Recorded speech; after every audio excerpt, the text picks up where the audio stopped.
ನಮಸ್ಕಾರ. ಮಾನವೀಯ ಸ್ನೇಹಿತರ ಒಕ್ಕೂಟ ಕೊಡಗು ಜಿಲ್ಲಾ ವಾರ್ತೆ ಓದುತ್ತಿರುವವರು ಪ್ರಶಾಂತ್ ಮುತ್ತಣ್ಣ ಕೋಳಿಮಾಡು. ಕೊಡಗು ಜಿಲ್ಲೆಯಲ್ಲಿ ಬ್ಯಾರಿ ಸಮುದಾಯ ಭವನ ನಿರ್ಮಾಣಕ್ಕೆ 1 ಕೋಟಿ ರೂಪಾಯಿ ಒದಗಿಸಲಾಗುವುದು. ಆ ನಿಟ್ಟಿನಲ್ಲಿ ಜಾಗ ಗುರುತಿಸುವಂತೆ ವಿಧಾನಸಭೆಯ ಸಭಾಧ್ಯಕ್ಷರಾದ ಯುಟಿ ಖಾದರ್ ಅವರು ತಿಳಿಸಿದ್ದಾರೆ. ಕರ್ನಾಟಕ ಬ್ಯಾರಿ ಸಾಹಿತ್ಯ ಅಕಾಡೆಮಿ ವತಿಯಿಂದ ಕೊಡಗು ಬ್ಯಾರೀಸ್ ವೆಲ್ಫೇರ್ ಟ್ರಸ್ಟ್ ಮಡಿಕೇರಿ ಇವರ ಸಹಯೋಗದಲ್ಲಿ ನಗರದ ಕಾವೇರಿ ಹಾಲ್ನಲ್ಲಿ ಇಂದು ನಡೆದ ಕೊಡಗು ಜಿಲ್ಲಾ ಬ್ಯಾರಿ ಪ್ರಥಮ ಸಾಹಿತ್ಯ ಸಮ್ಮೇಳನಕ್ಕೆ ಚಾಲನೆ ನೀಡಿ ಅವರು ಮಾತನಾಡಿದರು.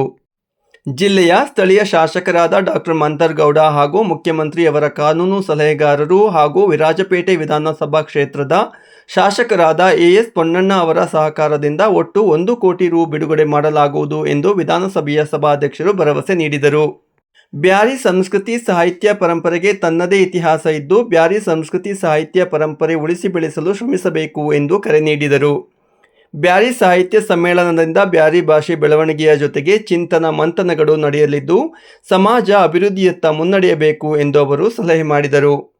ಬ್ಯಾರಿ ಸಾಹಿತ್ಯ ಸಮ್ಮೇಳನದಿಂದ ಯುವಜನರಿಗೆ ಬ್ಯಾರಿ ಸಾಹಿತ್ಯ ಸಂಸ್ಕೃತಿ ಇತಿಹಾಸದ ಬಗ್ಗೆ ಮಾಹಿತಿ ನೀಡಲು ಸಹಕಾರಿಯಾಗಲಿದೆ.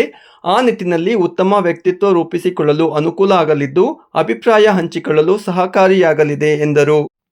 ಕೊಡಗು ಜಿಲ್ಲಾ ಬಂಟರ ಭವನ ಟ್ರಸ್ಟ್ ಮತ್ತು ಜಿಲ್ಲಾ ಬಂಟರ ಸಂಘದ ವತಿಯಿಂದ ಮಡಿಕೇರಿಯ ಅಬ್ಬಿ ಫಾಲ್ಸ್ ರಸ್ತೆಯಲ್ಲಿ ನಿರ್ಮಾಣವಾಗಲಿರುವ ಕೊಡಗು ಬಂಟರ ಭವನಕ್ಕೆ ಮೇ 1 ಗುರುವಾರ ಬೆಳಗ್ಗೆ 11 ಗಂಟೆಗೆ ಶಂಕುಸ್ಥಾಪನೆ ನೆರವೇರಲಿದೆ ಎಂದು ಕೊಡಗು ಜಿಲ್ಲಾ ಬಂಟರ ಸಂಘದ ಅಧ್ಯಕ್ಷ ಬಿಡಿ ಜಗದೀಶ್ ರೈ ತಿಳಿಸಿದ್ದಾರೆ.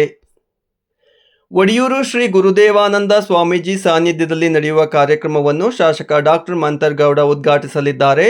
ಶಾಸಕ ಎಎಸ್ ಪೊನ್ನಣ್ಣ, ಸಂಸದ ಯದುವೀರ್ ಒಡೆಯರ್, ಕ್ಯಾಬ್ರಿಜೇಶ್ ಚೌಟ, ಎಂಎಲ್ಸಿ ಸುಜಾ ಕುಶಾಲಪ್ಪ, ಮಾಜಿ ಶಾಸಕರಾದ ಕೆಜಿ ಬೋಪಯ್ಯ, ಎಂಪಿ ಅಪ್ಪಚ್ಚು ರಂಜನ್ ಭಾಗವಹಿಸಲಿದ್ದಾರೆ ಎಂದು ತಿಳಿಸಿದ್ದಾರೆ. ಆಹಾರ ಅರಸಿ ಕಾಡಿನಿಂದ ಹೊರಬಂದ ಕಾಡಾನೆಗಳ ಹಿಂಡು ಕಾವೇರಿ ನದಿಯನ್ನು ದಾಟಿ ಗುಹ್ಯ ಗ್ರಾಮದ ಕಾಫಿ ತೋಟಗಳಿಗೆ ನುಗ್ಗಿ ಅಟ್ಟಹಾಸ ಮೆರೆದಿದೆ. ಮರಿಗಳೊಂದಿಗೆ 20ಕ್ಕೂ ಹೆಚ್ಚು ಕಾಡಾನೆಗಳು ಹಾಡು ಹಗಲಲ್ಲಿ ರಾಜಾರೋಷವಾಗಿ ನದಿ ದಾಟಿ ಬಂದಿರುವುದು ಸ್ಥಳೀಯರಲ್ಲಿ ಆತಂಕ ಮೂಡಿಸಿದೆ. ಮೀನ್ಕೊಲ್ಲಿ ಅರಣ್ಯ ಪ್ರದೇಶದಿಂದ ಅರೆಕಾಡು ಬಳಂಜಿಗೆರೆ ಮಾರ್ಗವಾಗಿ ಕಾವೇರಿ ನದಿಯನ್ನು ದಾಟಿದ ಕಾಡಾನೆಗಳು ಗುಹ್ಯ ಗ್ರಾಮದ ಕಾಫಿ ತೋಟಗಳಲ್ಲಿ ಬೀಡು ಬಿಟ್ಟು ಅಪಾರ ಪ್ರಮಾಣದ ಕೃಷಿ ಫಸಲನ್ನು ನಾಶಪಡಿಸುತ್ತಿವೆ. ತೋಟಗಳಿಗೆ ಕೆಲಸಕ್ಕೆ ತೆರಳಿದ ಕಾರ್ಮಿಕರು ಕಾಡಾನೆಗಳ ಹಿಂಡನ್ನು ಕಂಡು ಭಯಭೀತರಾಗಿ ಹಿಂದಿರುಗಿದ್ದಾರೆ. ಕಾಡಾನೆಗಳು ಕಾಡಿನಿಂದ ನಾಡಿಗೆ ಬಾರದಂತೆ ತಡೆಯುವಲ್ಲಿ ಅರಣ್ಯ ಇಲಾಖೆ ವಿಫಲವಾಗಿದೆ ಎಂದು ಸ್ಥಳೀಯರು ಆರೋಪಿಸಿದ್ದು, ಕಾಡಾನೆ ಹಾವಳಿಯನ್ನು ಶಾಶ್ವತವಾಗಿ ನಿಯಂತ್ರಿಸಲು ತಕ್ಷಣವೇ ಕ್ರಮ ಕೈಗೊಳ್ಳಬೇಕೆಂದು ಆಗ್ರಹಿಸಿದ್ದಾರೆ.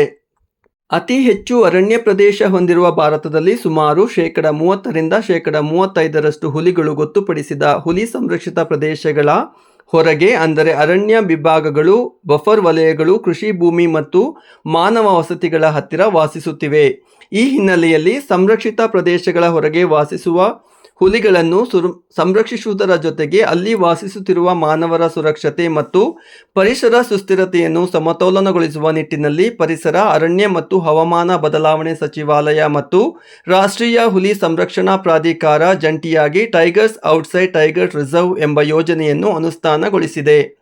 ಇದರ ಅಂಗವಾಗಿ ಜನ ಜಾಗೃತಿಗೊಳಿಸುವ ಸಂಬಂಧ ಟೈಗರ್ಸ್ ಔಟ್ಸೈಡ್ ಟೈಗರ್ ರಿಸರ್ವ್ ಯೋಜನೆಯ ಅಡಿಯಲ್ಲಿ ಸೋಮವಾರಪೇಟೆಯಲ್ಲಿ ಏಪ್ರಿಲ್ 25 ಮತ್ತು ಏಪ್ರಿಲ್ 26 2 ದಿನಗಳ ಕಾಲ ಕಾಡಂಚಿನ ಗ್ರಾಮಗಳು, ವಿವಿಧ ಇಲಾಖೆಗಳ ತಂಡಗಳೊಂದಿಗೆ ಕ್ರಿಕೆಟ್ ಪಂದ್ಯಾವಳಿಯನ್ನು ಆಯೋಜಿಸಲಾಗಿತ್ತು.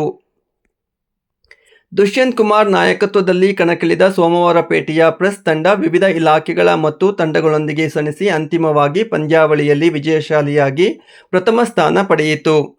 ಕಾರ್ಯಕ್ರಮದಲ್ಲಿ ಮಡಿಕೇರಿ ಕ್ಷೇತ್ರದ ಶಾಸಕರಾದ ಡಾಕ್ಟರ್ ಮಂಥರ್ಗೌಡ ಅವರು ಉಪಸ್ಥಿತರಿದ್ದು, ಇಲಾಖೆಯ ವತಿಯಿಂದ ಕೆಲವು ಫಲಾನುಭವಿಗಳಿಗೆ ಹೊಲಿಗೆ ಯಂತ್ರ, ಜೇನು ಪೆಟ್ಟಿಗೆ, ಜೇನು ತೆಗೆಯುವ ಯಂತ್ರಗಳನ್ನು ಉಚಿತವಾಗಿ ವಿತರಿಸಿದರು.